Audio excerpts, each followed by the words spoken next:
বাংলায় কথা বললে বাংলাদেশ হয়ে যাবে।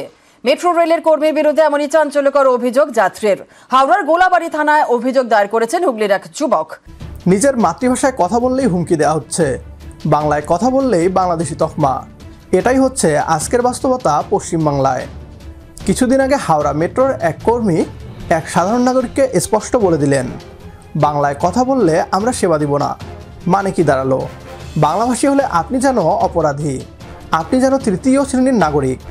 আজ থেকে ৭৫ বছর আগে ভারত ভাগ হলো, কিন্তু দুঃখজনক হলেও সত্যি, আজও পশ্চিমবাংলার বাঙালিরা দিল্লির চোখে দ্বিতীয় কিংবা তৃতীয় শ্রেণীর নাগরিক ছাড়া আর কিছুই নয়। আজ পশ্চিমবাংলার মানুষ নিজের মাটিতেই সম্মান পাচ্ছে না, নিজের ভাষায় কথা বললে চাকরি থেকে বঞ্চিত হচ্ছে, সেবার অধিকার থেকে বঞ্চিতও হতে হচ্ছে। এখন প্রশ্ন হলো, কোথায় তাদের মর্যাদা? কে দেবে পশ্চিমবাংলার বাঙালিকে প্রকৃত সম্মান? বিস্তারিত জানার আগে আসুন দেখে আসি এ নিয়ে কি বলছে পশ্চিমবাংলার মিডিয়া। আমরা তো ওয়েস্ট বেঙ্গলের, আমরা তো বাংলাটা তো আমরা বলবোই। কলকাতা শহর তো বাংলা না বললে কেমন লাগে? বাংলায় কথা বললে বাংলাদেশ হয়ে যাবে। মেট্রো রেলের কর্মীর বিরুদ্ধে এমনই চাঞ্চল্যকর অভিযোগ যাত্রীর। হাওড়ার গোলাবাড়ি থানায় অভিযোগ দায়ের করেছেন হুগলির এক যুবক।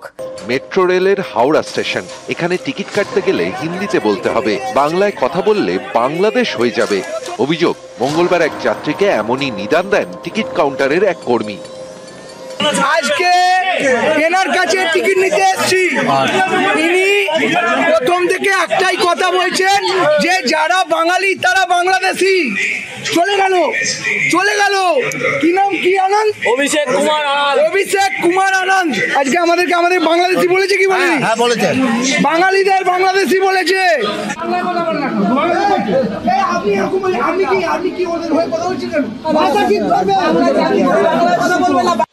বুধবার সন্ধ্যায় হাওড়ার গোলাবাড়ি থানায় এ নিয়ে অভিযোগ দায়ের করেছেন যাত্রী হুগলির যুবক রামেশ্বর হালদার।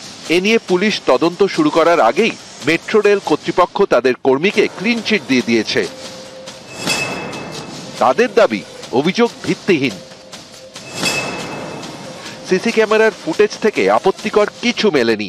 টিকিট কাউন্টারের কর্মী অভিষেক কুমার আনন্দের কাজের রেকর্ড ভালো, তাই কোনো ব্যবস্থা নেওয়া হচ্ছে না। মেট্রো রেলের কাছে কোনো লিখিত অভিযোগও জমা পড়েনি। উনি পরিষ্কার বলেছেন যে আমি বাংলাতে কোনো কথা বলতে পারবো না, বেশি বাংলা করবেন না, তাহলে এটা বাংলাদেশ হয়ে যাবে, আর আমি বাংলাতে পরিষেবা দিতে পারবো না। এই কথাটা উনি যখন বলছেন, তার মানে মেট্রো কর্তৃপক্ষ এইটাকে প্রমোট করছে। এটার দায় তাহলে মেট্রো কর্তৃপক্ষকে নিতে হবে। প্রত্যেকটা বাঙালি জাতির মানুষকে আক্রমণ করেছে, ডিনাই করেছে, এটা জানা কথা। তাই আমরা প্রশাসনের কাছে এসেছি, মেট্রো কর্তৃপক্ষ আমাকে আর ওনাকে ওনাকে বসিয়ে কথা বলুক। তারপর একমাত্র স্বাধীন বাংলাদেশই দেখিয়েছে বাংলার জন্য জীবন দেয়া যায়, রক্ত দেয়া যায়, দেশ স্বাধীন করা যায়।